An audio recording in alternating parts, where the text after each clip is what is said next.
syahwat. Maka Bapak Ibu rahimahullah, ketika bisa mengekang syahwat bawah ini, insya Allah puasa ini jalannya. Itu nggak akan ada yang namanya ya selingkuh. Nggak akan ada namanya orang yang sampai ribut gara-gara perempuan, gara-gara lelaki. Ya, nggak ribut itu kalau ada yang digerebek dan macam-macam. Karena syahwat bawah ini dikekangnya, bukan tempatnya, bukan mahram. Puasa bisa mengendalikan itu. Maka puasa itu adalah amalan yang hebat Bapak Ibu rahimahullah. Maka di ayat-ayat tentang puasa, endingnya adalah, akhirnya adalah wa idza sa'alaka ibadi anni fa inni qarib. Ketika ada hamba bertanya wahai Muhammad tentang diriku, katakanlah fa inni qarib, aku ini dekat. Puasa itu Pak Bu ya, kita ini Masya Allah. Maka puasa itu amalannya yang akan mendapatkan pahala khusus dari Allah. Khusus karena apa? Karena begitu kita itu taatnya kepada Allah. Kalau orang puasa Bu, semuanya ini lagi puasa, saya nggak bisa tahu sih. Kalau ada yang puasa barangkali menjelang Ramadan, puasa Syaban kan bisa ambil sehari puasa sehari tidak, atau ambil Senin Kamis. Barangkali yang ambil puasa Daud hari ini lagi puasa, saya nggak tahu. Ya. Sama lah ketika kita Ramadan, nggak bisa kita nyari oh ini puasa, oh ini enggak. Orang yang nggak puasa habis makan ini bisa juga seperti orang puasa. Ya, habis makan orang kering terus gemes. Ya. Begitu juga sebaliknya, yang puasa kalau kena rohiyahnya, mentalitas yang kuat, ya dia nggak terlihat dia puasa. Rasulullah dalam sejarah, ya, Masya Allah di peperangan jihad itu banyak dilakukan di bulan puasa. Perang Khandaq itu menggali parit yang begitu panjang, begitu lebar, dilakukan di bulan puasa. Tetap puasa, Masya Allah, ya tetap puasa. Bapak Ibu rahimahullah, tadi menjadikan kita itu dekat kepada Allah dengan puasa itu. Ya. Kalau kita mau bohong, gampang, nggak enak sama mertua seumpamanya ya. Ikut sahur kita malam, tapi kalau siang kita mau, gampang sekali.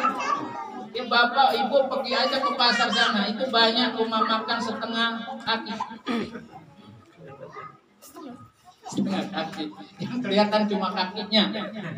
Nah, ciriin aja, semuanya suami ibu puasa tidak lihat kalau ini rumah makan sana, lihat sendalnya, kayaknya si suami saya.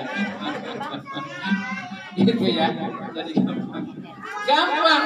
Orang ibu lagi wudhu Bu, lagi wudhu ibu minum, kami nggak tahu nggak? Kecuali Allah. Saking takutnya kita bawa puasa kita itu apakah satu tidak nanti takut batal. Kita wudhu itu hati-hati, kumur-kumur itu hati-hati. Ya, sampai coba nggak terlalu ini air itu nempel kemudian masuk ke tenggorokan sampai seperti itu. Ya.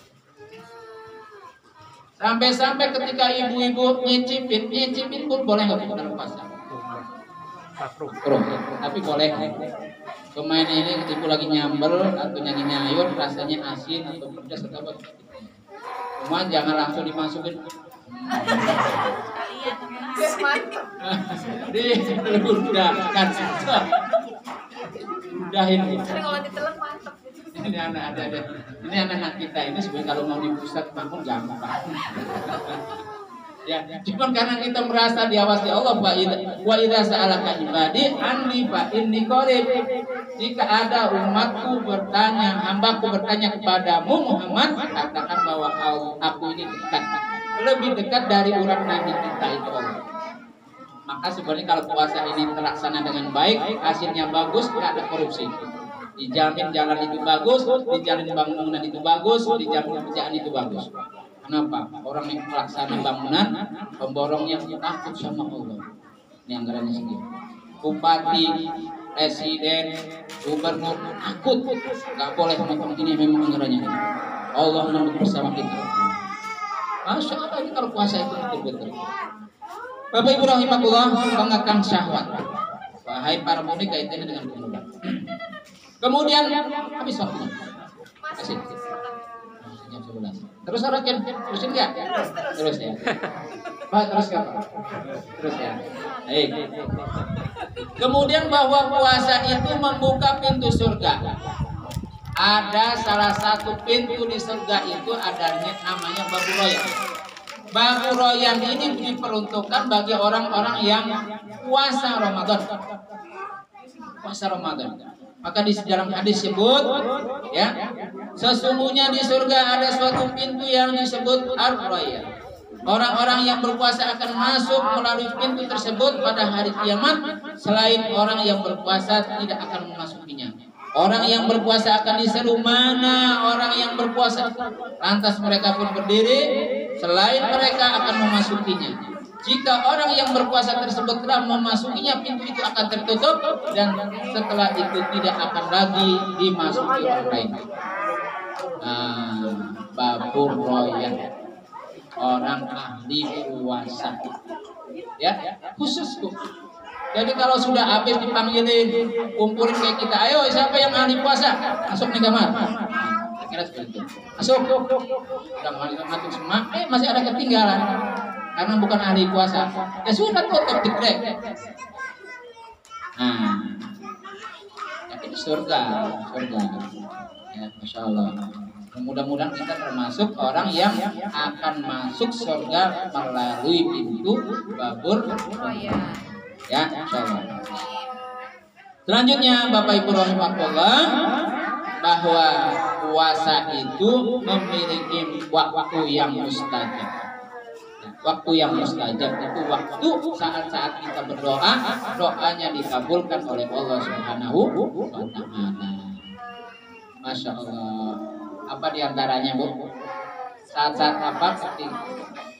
Saat-saat sahur. Apalagi menjelang berbuka. Apalagi.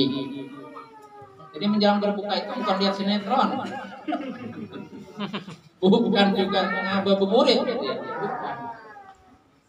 Soalnya 10 menit apa setengah jam lagi, maka kalau di masjid itu bagusnya ada kajian, ya ada tausiah, ya itu salah satu doa kita.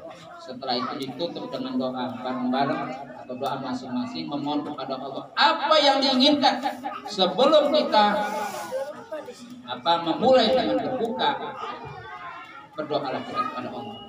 Insya Allah, selain doa yang biasa dalam sunnah, ya sunnah diajarkan doa berbuka, ya tambahlah dengan doa-doa lain, silahkan, boleh. Ya.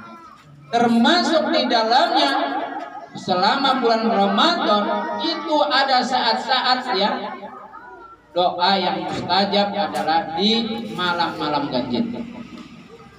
Ya, di malam-malam ganjil. Jadi memang ada tempat, ada waktu mustajab, termasuk waktu itu adalah di hari Jumat. Kalau tempat itu Pak Bu ya, itu tempat-tempat khusus. Kalau nanti umroh atau haji Bapak Ibu rahimahullah, itu kita bisa berdoa di Multajah, bisa kita doa di Raudhah. Ini tempat-tempat yang mustajab. Bisa doa kita di Arafah. Ya, kalau kita haji itu tempat-tempat mustajab, ketika kita doa Allah akan kabul. Termasuk waktu yang mustajab adalah saat-saat di bulan suci Ramadan, disiapkan waktu oleh Allah begitu banyak kesempatan-kesempatan yang kita bisa lakukan. Bapak Ibu rahimahullah, disebutkan 3 orang yang doanya tidak tertolak. Yang pertama adalah orang yang berpuasa sampai ia berbuka, pemimpin yang adil, dan doa orang-orang yang dizalimi. Ini ada 3, termasuk orang yang dalam keadaan Masya Allah.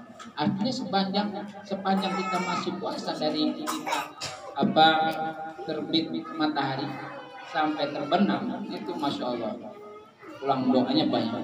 Termasuk dalam amalan yang lain, jadi ketika kita berbuka, ketika kita sahur, ketika barangkali kita tahajud, dan sebagainya di bulan suci Ramadan. Selipkanlah doa-doa apa yang Bapak Ibu minta. Semuanya doa kita yang tanggung-tanggung. Kita ini kadang-kadang doanya kan apa pelit sedikit.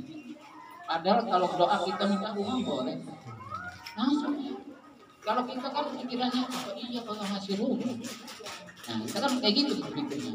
Padahal ketika kita minta kepada Allah, ya Allah berikan aku rumah, Allah berikan. Caranya itu Allah. Tak ada yang ngasih duit, tak ada yang ngasih rumah, tak ada yang macam-macam ini. Ya. Maka ini saya sedikit ini cerita. Saya waktu haji 2012, saya haji itu pas saya ada ini selamatkan ya kita ini walimatul haji. Saya dibilang sama ibu, kamu ini mau haji tapi kok belum punya rumah. Nah kira-kira ya ibu saya. Kenapa di Dewan Dakwah itu uang itu mungkin diundang. Nah, oke saya bilang sama ibu nanti saya mau minta sama Allah nanti di rumah Allah. Masya Allah, ini Bu, Pak Bu ya ini barangkali saya bukan lihat tapi ini ingin berbagi bahwa kita itu ketika kita haji jangan kita pelit di doa. Saya minta kepada Allah diberikan anak, saya minta diberikan rumah, saya diminta diberikan kendaraan, dikasih kendaraan, yang terakhir saya minta bisa haji lagi. 3 kecuali haji itu dalam waktu 2 tahun bertemu semua. Enggak terpikir dari mana?